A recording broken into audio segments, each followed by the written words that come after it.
ದೊರೆತುದ ಪ್ರಸಾದವೆಂದುಣ್ಣು ಗುಣಗಿಡದೆ ಧರಿಸು ಲೋಕದ ಭರವ ಪರಮಾರ್ಥವನ್ನು ಬಿಡದೆ ಹೊರಡು ಹೊರಡು ಕರೆ ಬರಲು ಅಳದೆ ಮಂಕುತಿಮ್ಮ ಅನ್ನುವ ಕವಿವಾಣಿಯನ್ನು ಸ್ಮರಿಸಿಕೊಳ್ತಾ ತಮ್ಮ ಪಾಲಿಗೆ ಬಂದಂತೆಯಿಂದ ನಿರ್ವಹಿಸಿದ ನನ್ನ ಆತ್ಮೀಯ ಬಂಧು ಮಿತ್ರ ಗೆಳೆಯ ಹಿತೈಷಿ ಮಲ್ಲಿಕಾರ್ಜುನ್ ಅವರ ಈ ಅಭಿನಂದನಾ ಸಮಾರಂಭದ ದಿವ್ಯ ಸಾನ್ನಿಧ್ಯವನ್ನು ವಹಿಸಿರುವಂಥವರು ನಮ್ಮೆಲ್ಲರಿಗೆ ಶರಣ ತತ್ವಗಳನ್ನು ಸದಾಕಾಲ ಪರಿಚಯಿಸ್ತಾ ನಮಗೆ ಮಾರ್ಗದರ್ಶನ ನೀಡುತ್ತಾ ವಿಶೇಷವಾಗಿ ನನ್ನ ವೈಯಕ್ತಿಕ ಬದುಕಿನಲ್ಲಿ ಒಂದು ವಿಶೇಷವಾದ ಮಾರ್ಗದರ್ಶಕ ಪಾತ್ರವನ್ನು ನಿರ್ವಹಿಸ್ತಾ ಬಂದಿರುವ ಬೇಲಿಮಠದ ಪರಮಪೂಜ್ಯರಾದ ಶ್ರೀಮನ್ ನಿರಂಜನ ಪ್ರಣವ ಸ್ವರೂಪಿ ಶಿವರುದ್ರ ಮಹಾಸ್ವಾಮಿ. ಸೇವೆ ಎನ್ನುವ ಪರಿಕಲ್ಪನೆಯ ಸಂಕೇತ ಕೇವಲ ಪ್ರಕೃತಿಯಲ್ಲಿ ಮಾತ್ರ. ಪ್ರಕೃತಿ ಅಲ್ಲದೆ ಇರತಕ್ಕಂಥ ಎಲ್ಲ ಚರಾಚರ ವಸ್ತುಗಳು ವ್ಯಕ್ತಿಗಳು ನಾವು ಮಾಡ್ತಾ ಇರುವುದು ಒಂದು ಅಂಶದ ಸೇವೆ ಅಂತಲೇ ಭಾವಿಸ್ಬೋದೇ ವಿನಃ ಸಂಪೂರ್ಣವಾಗಿ ಸೇವೆಯಲ್ಲ. ಉದಾಹರಣೆಗೆ ಗೌರ್ಮೆಂಟ್ ಸರ್ವೀಸ್ ಅಂತ ಕರೀತೇವೆ. ನಾನು ಒಬ್ಬ ಗೌರ್ಮೆಂಟ್ ಸರ್ವೆಂಟ್ ಆಗಿದ್ದು. ಆ ಗೌರ್ಮೆಂಟ್ ಸರ್ವೀಸ್ ಅಂತ ಕರಿಬೋದೇ? ಕರೀಲಿಕ್ಕೆ ಸಾಧ್ಯತೆ ಇದೆಯೇ? ಇಲ್ಲ, ನನ್ನ ದೃಷ್ಟಿ ನೈತಿಕ ಹಿನ್ನೆಲೆಯಲ್ಲಿ. ಕಾರಣ, ನಾವು ಸಂಬಳವನ್ನು ತೆಗೆದುಕೊಳ್ತೇವೆ, ಅನೇಕ ರೀತಿಯ ಸವಲತ್ತುಗಳನ್ನು ತೆಗೆದುಕೊಳ್ತೇವೆ. ಅಲ್ಲಿ ಸರ್ವಿಸ್ ಕಾಂಪೊನೆಂಟ್ ಇದೆಯಲ್ಲ, ಅದು ಇಟ್ ಈಸ್ ಮಿಸ್ಸಿಂಗ್ ಅಂತ ನನ್ನ ಅಭಿಪ್ರಾಯ. ಯಾರು ಬಸವಣ್ಣನವರ ಚಿಂತನೆಯ ಆಡಳಿತವನ್ನು ನೀಡುತ್ತಾರೋ ಅವರು ಸರ್ವೀಸಿನ ಒಂದು ಕಲ್ಪನೆಗೆ ಸಾಕಾರವಾಗಿರ್ತಾರೆ. ಯಾಕೆಂದರೆ ಬಸವಣ್ಣ ಹೇಳ್ತಾರೆ ನೋಡಿ, ಏನಿ ಬಂದಿರಿ ಹದುಳವಿದ್ದೀರಿ ಎಂದರೆ ನಿಮ್ಮ ಮೈಸೀರಿ ಹಾರಿ ಹೋಗುವುದೇ, ಕುಳ್ಳಿರಿ ಎಂದರೆ ನೆಲ ಕುಳಿ ಹೋಗುವುದು ಎನ್ನುವಂತಹ ಆ ಸ್ಪಂದನೆಯ ಸಂವೇದನಾತ್ಮಕವಾದ ನಿರ್ಲಿಪ್ತವಾದ ನಿಸ್ವಾರ್ಥವಾದ ಒಂದು ಸೇವೆಯನ್ನು ಯಾರು ಮಾಡ್ತಾರೆ ಅವರು ನಿಜವಾದ ಸಮಾಜ ಸೇವಕರು. ಅಲ್ಪ ಸ್ವಲ್ಪ ಸಮಾಜ ಸೇವೆಯನ್ನು ನಾವು ಮಾಡ್ತಾ ಬಂದಿದ್ದೇವೆ. ಸನ್ಮಾನ್ಯ ಮಲ್ಲಿಕಾರ್ಜುನ್ ಅವರು ಸಹ ತಾವು ಮಾಡ್ತಾ ಇರುವ ಸೇವೆ ಒಂದು ಅಲ್ಪ ಸೇವೆ ಎನ್ನುವ ಭಾವನೆ, ನನಗಿಂತ ಕಿರಿಯರ ಭಾವನೆಯಿಂದ ಎಲ್ಲ ಸಂಘ ಸಂಸ್ಥೆಗಳ ಅಧ್ಯಕ್ಷರಾಗದೇ ಇರ್ಬೋದು, ಪದಾಧಿಕಾರಿಗಳಾಗಿಯೋ ಕಾರ್ಯದರ್ಶಿಯಾಗಿಯೋ ಕೋಶಾಧಿಕಾರಿಯಾಗಿಯೋ ತಮ್ಮ ಅಮೂಲ್ಯ ಸೇವೆಯನ್ನು ಸಲ್ಲಿಸಿದ್ದಾರೆ. ಸೇವೆಯ ಒಂದು ಅಂಶ ಅವರ ಬದುಕಿನ ಪಯಣದಲ್ಲಿ ಪಥದಲ್ಲಿ ಹಾಸುಹೊಕ್ಕಾಗಿದೆ. ಜೇಡರ ದಾಸಿಮಯ್ಯನವರು ಹೇಳ್ತಾರೆ, ಇಳೆ ನಿಮ್ಮ ದಾನ ಬೆಳೆ ನಿಮ್ಮ ದಾನ ಸುಳಿದು ಸೂಸುವ ಗಾಳಿ ನಿಮ್ಮ ದಾನ, ನಿಮ್ಮ ದಾನವನ್ನುಂಡು ಅನ್ಯರ ಪೊಗಳುವ ಕುನ್ನಿಗಳ ನೀನೆಂಬೆ ಕಾಣ ರಮನಾಥ. ಎಂಥ ಅದ್ಭುತವಾದಂಥ ಕವನ. ಅದನ್ನೇ ಡಿ ವಿ ಜಿಯವರು ಹೇಳ್ತಾರೆ, ಇಳಿಯಿಂದ ಮೊಳಕೆಯೊಗೆ ಒಂದು ತಮಟೆಗಳಿಲ್ಲ, ಫಲಮಾಗುವ ಒಂದು ತುತ್ತೂರಿ ದನಿ ಇಲ್ಲ, ಬೆಳಕೀವ ಸೂರ್ಯ ಚಂದ್ರರೊಂದು ಸದ್ದಿಲ್ಲ, ಹೊಲಿನಿನ್ನ ತುಟಿಗಳದು ಮಂಕುತಿಮ್ಮ. ಅಭಿನಂದನಾ ಸಮಾರಂಭಗಳು ನಮಗೆ ಒಂದು ರೀತಿಯಲ್ಲಿ ಸ್ಫೂರ್ತಿಯನ್ನು ಕೊಡೋದ್ರ ಜೊತೆಗೆ ನಾವು ಮಾಡಬೇಕಾದ ಕೆಲಸದ ಎಚ್ಚರಿಕೆಯ ಗಂಟೆಯನ್ನು ಸಹ ಬಾರಿಸುತ್ತೆ. ಕವಿ ಎಷ್ಟು ಸೊಗಸಾಗಿ ಹೇಳ್ತಾರೆ ನೋಡಿ, ಇಳೆಯಿಂದ ಮೊಳಕೆಯೊಗೆ ಒಂದು ತಮಟೆಗಳಿಲ್ಲ. ಆ ಭೂಮಿಯ ಒಳಗೆ ನಾವು ಬಹಳ ಉದಾಸೀನವಾಗಿಯೋ ಪ್ರೀತಿಯಿಂದಲೋ ಬಿಸಾಕಿದಂಥ ಒಂದು ಬೀಜವನ್ನು ಆ ಭೂತಾಯಿ ತನ್ನ ಗರ್ಭದಲ್ಲಿಟ್ಟುಕೊಂಡು ಪ್ರೀತಿಯಿಂದ ಪೋಷಣೆ ಮಾಡಿ ಅದರಿಂದ ಒಂದು ಸಸಿ ಹೊರಬರುತ್ತೆ, ಸಸಿ ಮರವಾಗುತ್ತೆ, ಹೂ ಬಿಡುತ್ತೆ, ಹಣ್ಣು ಬಿಡುತ್ತೆ, ಎಲ್ಲಿಯೂ ಶಬ್ದವಿಲ್ಲ. ಇಳೆಯಿಂದ ಮೊಳಕೆಯೊಗೆ ಒಂದು ತಮಟೆಗಳಿಲ್ಲ, ಯಾವುದೇ ಶಬ್ದ ಇಲ್ಲ. ಫಲಮಾಗುವ ಒಂದು ತುತ್ತೂರಿ ದನಿ ಇಲ್ಲ. ನೀವು ಎಲ್ಲೋ ಒಂದು ಕಡೆ ನಿಮ್ಮ ತೋಟದಲ್ಲೋ ಮನೆ ಅಂಗಳದಲ್ಲಿಯೋ ಒಂದು ಗಿಡ ಹಾಕಿದ್ರೆ ಆ ಗಿಡ ನೋಡ್ತಾ ನೋಡ್ತಾ ಎತ್ತರಕ್ಕೆ ಬೆಳೆದು ಹಣ್ಣು ಕೊಡುತ್ತೆ, ಹೂ ಕೊಡುತ್ತೆ, ಒಂದು ನಿಸ್ವಾರ್ಥವಾದಂಥ ಫಲವನ್ನು ನಮಗೆ ಕೊಡುತ್ತೆ. ಆ ಯಾವುದೇ ಶಬ್ದ ಮಾಡೋದಿಲ್ಲ. ಒಂದು ವೇಳೆ ನಾವು ಮನೆ ಒಳಗಿದ್ರೆ ನಾನೀಗ ಕಾಯಿ ಆಗ್ತಾ ಇದ್ದೇನೆ, ಹೂ ಆಗ್ತಾ ಇದ್ದೇನೆ, ಹಣ್ಣು ಆಗ್ತಾ ಇದ್ದೇನೆ ಅಂತ ಚಪ್ಪಾಳೆ ತಟ್ಟಿ ತನ್ನ ಆರ್ಭಟವನ್ನು ತೋರಿಸ್ಕೊಳ್ಳೋದಿಲ್ಲ. ಇಳೆಯಿಂದ ಮೊಳಕೆಯುವ ಒಂದು ತಮಟೆಗಳಿಲ್ಲ, ಫಲಮಾಗುವ ಒಂದು ತುತ್ತೂರಿ ದನಿ ಇಲ್ಲ, ಬೆಳಕೀವ ಸೂರ್ಯ ಚಂದ್ರರದೊಂದು ಸದ್ದಿಲ್ಲ. ಬೆಳಗ್ಗೆ ಬಹಳ ಸರಿಯಾದ ಸಮಯಕ್ಕೆ ಸೂರ್ಯ ಬಂದು ಬೆಳಕನ್ನು ಕೊಡ್ತಾನೆ. ಆ ಬೆಳಕನ್ನು ನಾವೆಲ್ಲ ಅನುಭವಿಸಿದ ಸಂದರ್ಭದಲ್ಲಿ ರಾತ್ರಿಯಾಗಿ ಗಾಢಾಂಧಕಾರವನ್ನು ಪರಿಹಾರ ಮಾಡಲಿಕ್ಕೆ ಚಂದ್ರ ಬರ್ತಾನೆ. ತನ್ನ ಟೈಮ್ ಸರಿಯಾಗಿ ಚಂದ್ರ ಬರ್ತಾನೆ, ಟೈಮ್ ಸರಿಯಾಗಿ ಸೂರ್ಯ ಬರ್ತಾನೆ. ಇವತ್ತಾದರೂ ಸೂರ್ಯ ನನಗೆ ಬಹಳ ಬಿಸಿಲಾಗಿದೆ, ತೊಂದರೆ ಆಗಿದೆ, ಚಂದ್ರ ನನ್ನ ಪರವಾಗಿ ನೀನೇ ಅಡಿಷನಲ್ ಡ್ಯೂಟಿ ಹಾಕೋ ಅಂತೇಳಿ ಚಂದ್ರನಿಗೆ ಏನಾದರೂ ಸೂರ್ಯ ಹೇಳಿದ್ದಿದ್ರೆ, ಅಥವಾ ಸೂರ್ಯ ಅದೇ ರೀತಿ ಚಂದ್ರ ದಿನಾನ ನೈಟ್ ಡ್ಯೂಟಿನಪ್ಪ, ನನಗೆ ಹೆಂಡತಿ ಮಕ್ಕಳಿದ್ದಾರೆ, ನನಗೊಂದು ದಿವಸ ಡೇ ಡ್ಯೂಟಿ ಕೊಡು, ನೀನು ಸ್ವಲ್ಪ ನೈಟ್ ಡ್ಯೂಟಿ ನೀನು ಮಾಡುವಂಥ ಸೂರ್ಯನಿಗೆ ಚಂದ್ರ ಹೇಳಿದಿದ್ರೆ ಈ ಪ್ರಕೃತಿಯಲ್ಲಿ ಏನಾಗುತ್ತಾ ಇತ್ತು. ಬೆಳಕೀವ ಸೂರ್ಯ ಚಂದ್ರನದೊಂದು ಸತ್ತಿಲ್ಲ, ಹೊಲಿ ನಿನ್ನ ತುಟಿಗಳನ್ನು. ನಾವು ಮಾಡ್ತಾ ಇರುವಂಥ ಸೇವೆ ಅದು ಒಂದೆಲ್ಲೋ ಒಂದು ರೀತಿಯ ಸ್ವಾರ್ಥದ ಸೋಂಕಿದ್ರೆ ಅದು ಸೇವೆ ಆಗೋದಿಲ್ಲ.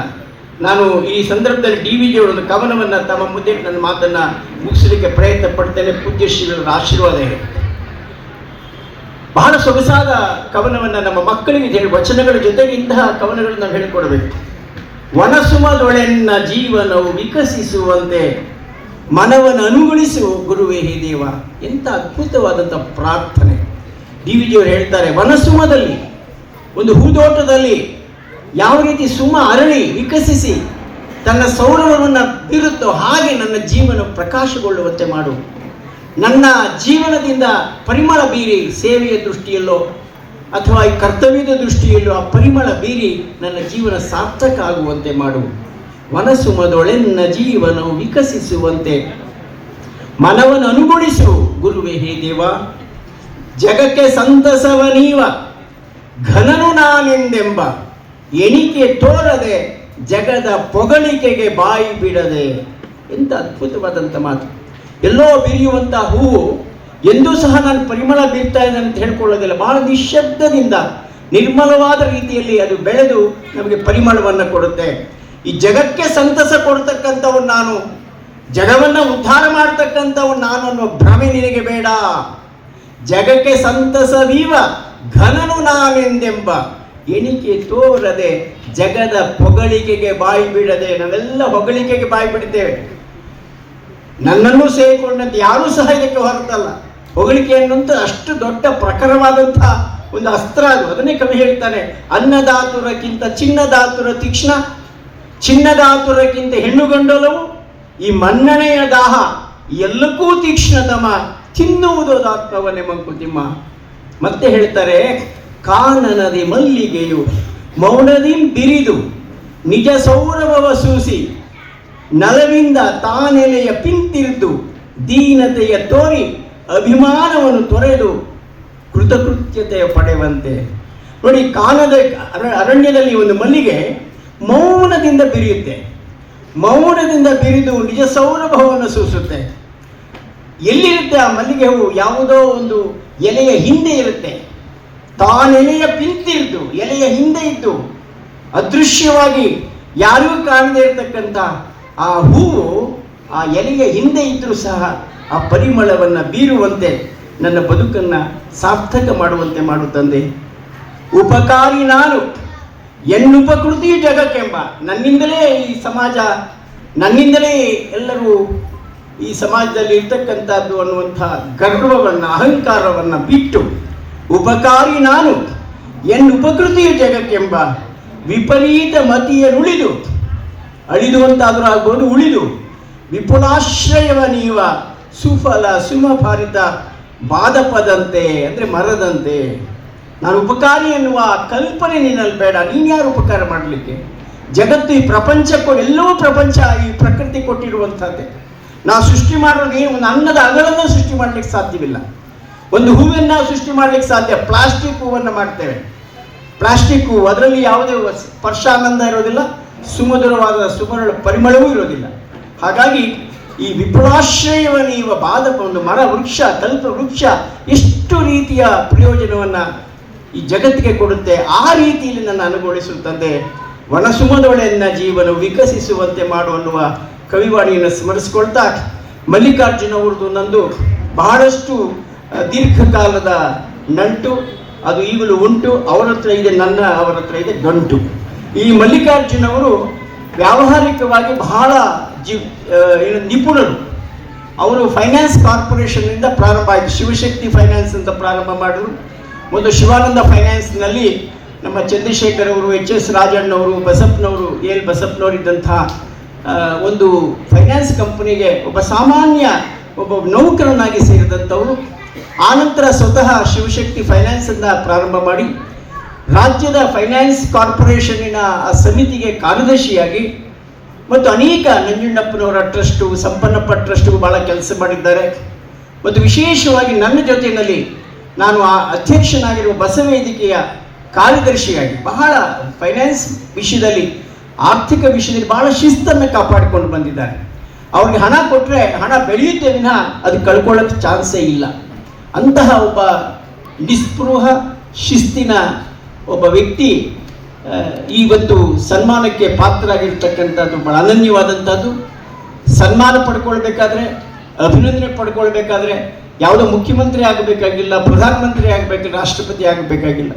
ಯಾರು ತನ್ನ ಸುತ್ತಮುತ್ತಲ ಸಮಾಜಕ್ಕೆ ಸಂವೇದನಾಶೀಲವಾಗಿ ಸ್ಪಂದಿಸಿ, ನಾವು ಹೇಳ್ತೇವೆ ಗಾಢಾಂಧಕಾರದಲ್ಲಿ ಮನೆಯಲ್ಲಿ ಸೂರ್ಯ ಚಂದ್ರ ಯಾರೂ ಇಲ್ಲದೆ ಇದ್ದಾಗ ಒಂದು ಮೇಣದ ಬತ್ತಿ ತನ್ನ ಕೆಲಸವನ್ನು ಮಾಡುತ್ತೆ, ಸುತ್ತಲಿರುವ ಕತ್ತಲನ್ನು ಕಳೆದು ನಮಗೆ ಬೆಳಕನ್ನು ಕೊಡುತ್ತೆ. ಹಾಗೆ ತನ್ನದೇ ಆದಂಥ ಚಿಕ್ಕದಾದರೂ ಚೊಕ್ಕವಾದಂಥ ಪ್ರಮಾಣದಲ್ಲಿ ಸೇವೆಯನ್ನು ಸಲ್ಲಿಸಿ ಇವತ್ತು ಸನ್ಮಾನಕ್ಕೆ ಪಾತ್ರರಾಗಿದ್ದಾರೆ.